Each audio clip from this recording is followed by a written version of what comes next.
Salut à toutes, j'espère que vous allez bien. Je suis Mounia et je vous souhaite la bienvenue dans cette nouvelle vidéo sur ma chaîne Saine et Sereine. Aujourd'hui, je voudrais vous parler du manque de confiance en soi parce que c'est quelque chose qui fait défaut à tellement beaucoup de personnes. J'ai rencontré dans ma vie pas mal de gens qui n'avaient pas confiance en eux. Et puis, j'ai aussi rencontré d'autres personnes qui, elles disaient « Oh non, moi j'ai totalement confiance en moi ». Mais en réalité, c'est le contraire, car ce sont ces personnes-là qui avaient peut-être le plus de mal à avoir confiance. Quand les gens affirment comme ça qu'ils ont quelque chose qui est en général très difficile à avoir pour les autres, c'est qu'en réalité, ils se cherchent à se le prouver à eux-mêmes qu'ils le sont. Moi, en tout cas, je suis quelqu'un qui a manqué énormément de confiance en moi, mais j'y travaille et c'est avec beaucoup d'humilité que je dis que j'y travaille. Ce n'était pas facile à tous les jours. J'ai vécu longtemps ce manque de confiance en moi et croyez-moi, ce n'est pas quelque chose d'agréable. J'ai commencé à me soigner, même si soigner n'est pas vraiment le terme exact, parce que je devrais dire j'ai commencé à évoluer quand j'ai réalisé qu'il y avait quelque chose qui n'allait pas et que je devais travailler ma confiance en moi. Mais d'un autre côté, qui d'entre nous ne s'est jamais senti mal à l'aise face à une situation donnée? Le plus souvent, sans oser le dire.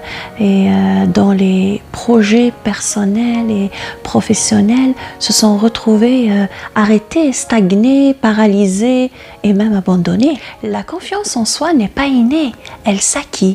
Elle s'acquiert en apprenant à gérer notre anxiété, à valoriser nos accomplissements et en agissant avec confiance et en y croyant. Avoir confiance en soi, avoir de l'assurance, lutter contre cette petite voix intérieure là qui nous dit qu'on est nul, qu'on est moche, qu'on n'est pas capable, c'est tout un défi.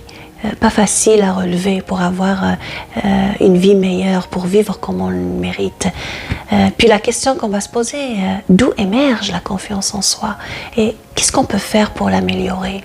Alors mon but dans cette vidéo, c'est de vous aider, c'est de vous conseiller pour que vous puissiez parvenir à avoir plus de confiance en vous. Ces informations que je vais vous donner, je les ai puisées dans mes lectures, dans mes connaissances et puis dans mon expérience personnelle aussi. Mais avant de commencer, on va se donner une petite définition de ce que veut dire avoir confiance en soi. Avoir confiance en soi, c'est avoir confiance en notre capacité de faire un choix, de prendre une décision, d'agir, de réagir, de s'adapter à n'importe quelle situation. C'est aussi également savoir que l'on mérite d'être heureux. Et le manque de confiance en soi, c'est une incapacité d'assister ce que la vie vous propose comme projet et défi à relever. C'est aussi une peur constante du jugement et du regard des autres. Cette peur, elle vous pousse à vous replier et à baisser les bras face à une situation. Alors pour avoir confiance en vous, il faudrait agir parce que rien ne s'apprend sans pratique. Et le but de cette vidéo, c'est de vous donner quelques clés pour y parvenir. Pour la première clé, je vous invite à savoir qui vous êtes. C'est important de savoir qui l'on est vraiment. Cela nécessite un travail de réflexion et d'avoir conscience de ses forces et de ses faiblesses. C'est important aussi de savoir c'est quoi les valeurs profondes qui vous animent. Qu'est-ce que vous êtes prête à accepter et qu'est-ce que vous n'accepterez pas. Ainsi que de définir votre mission de vie, de savoir votre identité et comment vous vous étiquetez. La confiance en soi repose sur votre capacité d'être la meilleure vous possible. Elle ne vient pas lorsqu'on cherche à être quelqu'un d'autre. Elle émerge lorsqu'on est naturel et authentique, lorsqu'on développe ses talents, lorsqu'on respecte ses convictions et qu'on exprime son propre style. Quand je me compare à la Mounia d'il y a quelques années, je me sens plus stable, plus consciente de qui je suis. Et puis, même si les gens vont me juger et dire que je fais ou que je dis n'importe quoi, ce n'est pas grave parce que je sais sais qui je suis. Alors j'avance, je développe ma confiance et je continue mon chemin. Alors faites pareil, sachez qui vous êtes et avancez. Et je vous garantis que vous verrez une belle différence sur le long terme si vous vous donnez du temps. La deuxième clé, ça serait de s'accepter comme on est, avec nos forces, nos faiblesses et lâcher prise. On peut toujours changer, oui, on peut toujours s'améliorer, mais ce n'est pas pour autant qu'il faut tirer un trait sur qui nous sommes.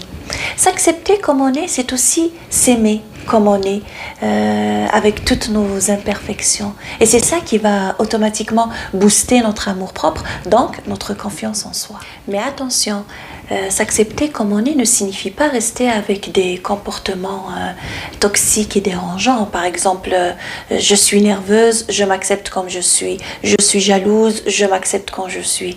Ben non, parce que cela ne vous rendra pas heureux. S'accepter comme on est ne signifie pas être complice de ces symptômes-là.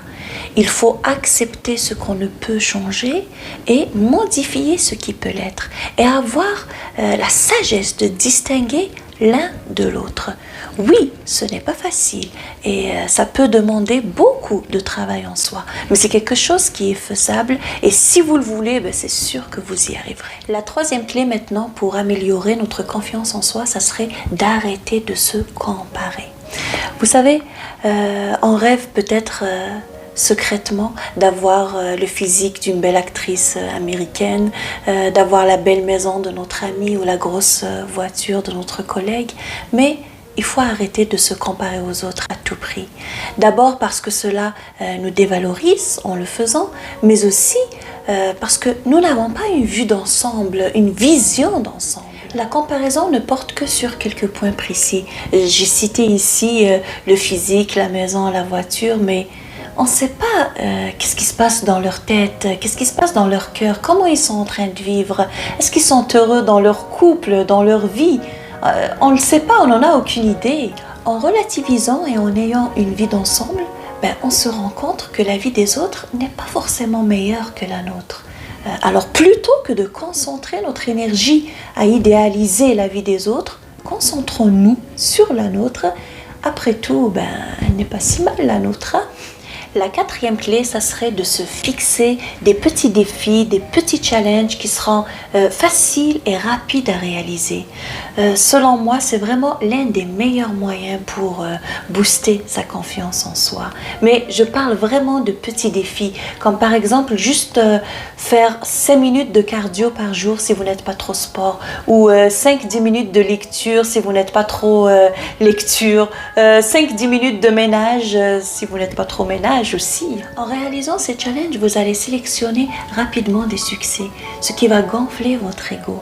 Et le sentiment de fierté que vous allez ressentir à la fin de chaque défi ou challenge relevé, eh ben, va automatiquement booster votre confiance en vous. La cinquième et dernière clé, ça serait de prendre soin de son apparence.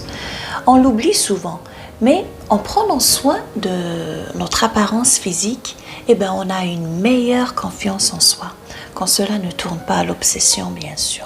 Nous pensons généralement que la personne qui prend soin de son apparence physique est une personne superficielle.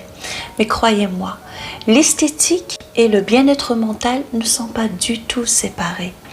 Se plaire à l'extérieur, c'est vraiment un des moyens pour être bien dans son corps. Prendre soin de son apparence n'est pas quelque chose de futile, de superficiel et uniquement d'esthétique. Ça a été prouvé plus d'une fois que ça contribue à la confiance en soi.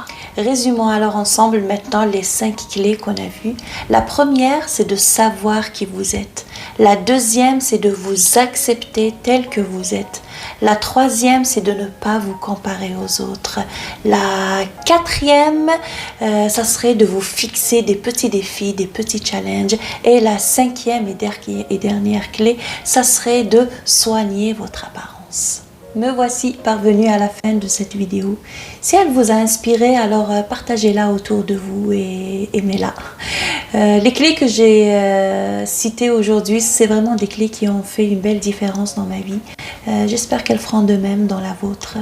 Je vous dis au revoir à une prochaine fois. Et d'ici là, s'il vous plaît, prenez toujours soin de vous. Merci.